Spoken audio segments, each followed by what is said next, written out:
introduction. I thought it was a very smart thing, for us judges to discover the hidden definition from that introduction. But after half a minute, you said something like, and now the definitions. Come on. Do I look stupid? I really got a point. Now, seriously, try to manage your time more wisely and efficiently, because I don't know exactly. You have either to go for the introduction or for definitions, because it's basically taken from your time, right? And also, I'd like you to explain more the arguments, not just let them to be claims, not just throw out statistics through the entire case, but explain from the statistics, explain how those numbers are really relevant for your side.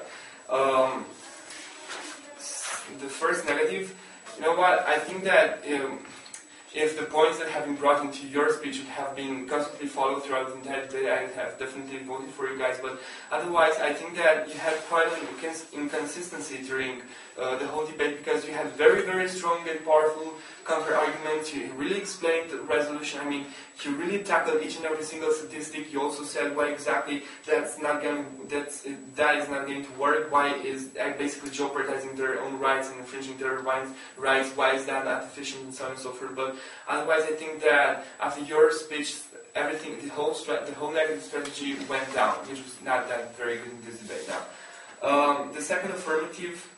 I'd like you not to construct your speeches in your cross-examinations, because it was kind of unfair for you to have so long answers during the questions, because other speaker wouldn't have permitted you to do that. But I think it would be fair enough for you just to answer specifically to the question that have been answered.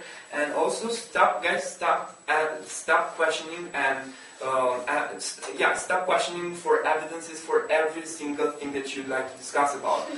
What's your name, Mohammed? Do you have evidence for that? I mean, this is not relevant, because, you totally forgot about the values and the principles behind this case. I mean, I totally understand you are running a policy case. However, this policy case is based on some values and principles. And if you're just trying to explain the mechanism, the values and the principles, that would be enough and more in the vast majority of instances. Basically, you do not have to ask for an evidence for everything that you'd like to say.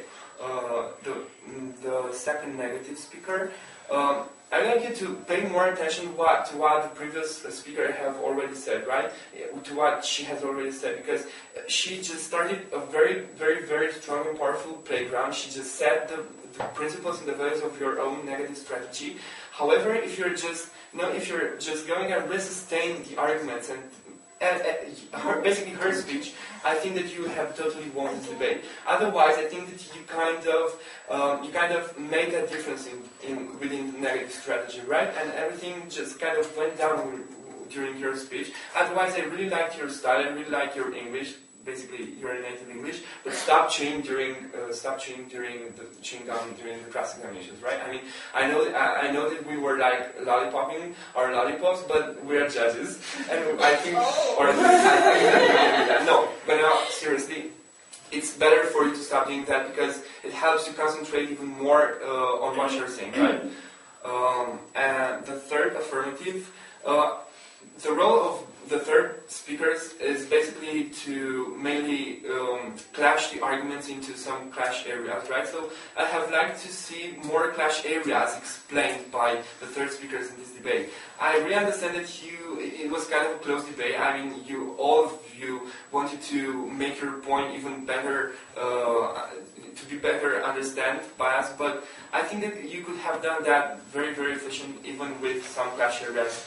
And I like you to also, the third affirmative, I like you to also, you made a very nice thing by pointing out all the inconsistencies from negative strategy. However, if they would have been linked with resolution with your side of the house in order to prove exactly why they lose the debate or why you win this debate, it would have been definitely much better to do that. And the third negative, also the clash areas are very important. Try to concentrate more on identifying them, tagging them, and then explaining them in the benefit of your own team. And my decision went for, because of the fact that the affirmative in the end kind of showed me that the recidivism rates have sharply decreased after the rehabilitation program. Second of all, because the rehabilitation program is also acting with the roots of the problem, namely is changing the social background. So basically, after we're going to have them back in their homes, we're making sure they have totally understood what the problem so on and so forth. So basically, we're changing their own mentality, and last but not least, because of the fact that we're also tackling the perspective of victims that have been shown in the end of this debate, and we're kind of also dealing with the victims, right? So basically, we are covering all these 3 points, and for personally, I voted for the affirmative team. Congratulations. Okay, first of all, I would like to congratulate you for successfully finishing 6 rounds of debates in 2 days. So, secondly, the comments on my ballots are rather similar to what Sabine just said. About my decision, I think one of the most strong arguments of the affirmative team that was consistently presented from the first speaker to the last was that of how rehabilitation cures the causes of the problems, focuses on this, and this way leads to that kid not doing the crime again and to lower rates of the recidivism. Unfortunately, the negative team stopped its refutation after the first speaker. So I thought that your speech, as Sabine said, was very strong, was very focused on the affirmative arguments, but unfortunately the other speakers didn't really follow your argumentation, and therefore the arguments kind of got lost on the way. The second thing is that of responsibilities.